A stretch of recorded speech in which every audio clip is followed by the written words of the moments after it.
公元前139年3月，19岁的刘彻来到坝上，去祭祀先祖，祈福除灾。返回时，就顺路去看望自己的姐姐平阳公主。平阳公主是刘启和王志的长女，她因为嫁给了开国功臣曹参的曾孙平阳侯曹寿为妻，所以称她为平阳公主。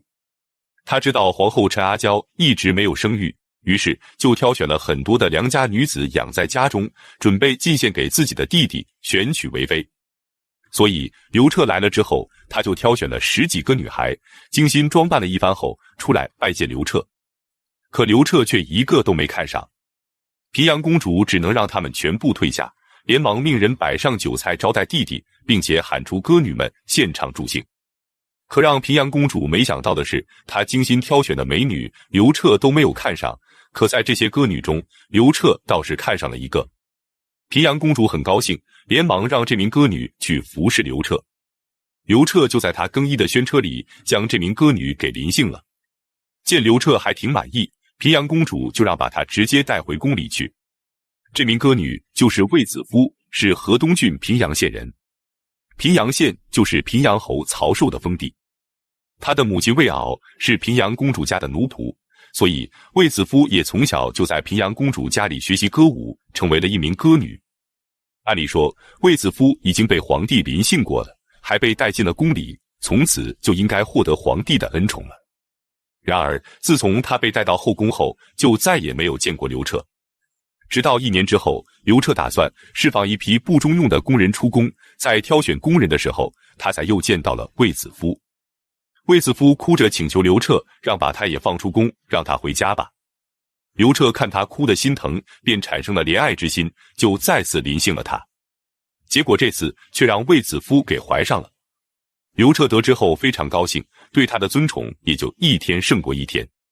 当卫子夫怀孕的消息被皇后陈阿娇知道后，她是异常的嫉妒，却又无能为力，只能去找自己的母亲刘飘。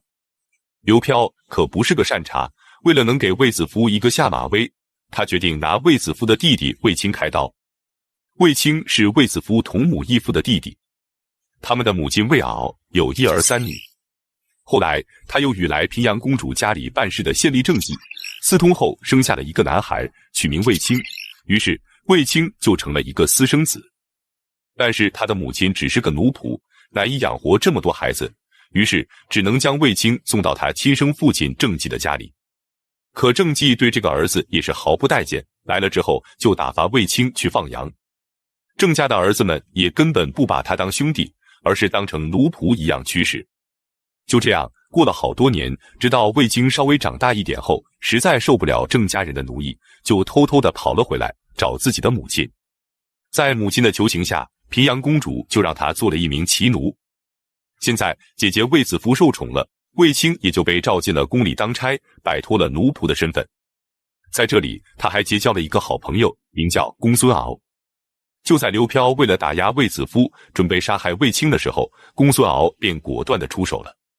卫青已经被刘飘派人给抓走了，随时都有可能被杀害，所以去给皇帝和卫子夫汇报已经是来不及了。于是他就纠集了一帮生死朋友，以突袭之势冲进了囚禁卫青的地方，将他给解救了出来，然后就赶紧向汉武帝汇报。汉武帝得知后勃然大怒，为了更加刺激刘飘和陈阿娇，刘彻立即就将卫青封为了侍中和监章监，同时还兼任皇帝的侍从官。公孙敖也被封了官，从此开始显贵。接着又将卫子夫封为了夫人，并把卫子夫的所有兄弟姐妹全都召来加以封赏。卫子夫的哥哥卫长君被封为了侍中，大姐卫君如许配给了太仆公孙贺。重点要介绍下他的二姐卫少儿。卫少儿和他母亲一样，也一直在平阳公主的家里做奴仆，而且也和他的母亲一样，他也和平阳公主家里一个名叫霍仲儒的县吏私通，也生下了一个男孩，取名为霍去病。可霍仲儒在平阳侯的府上办完差事就回了老家，从此便与卫少儿断了联系。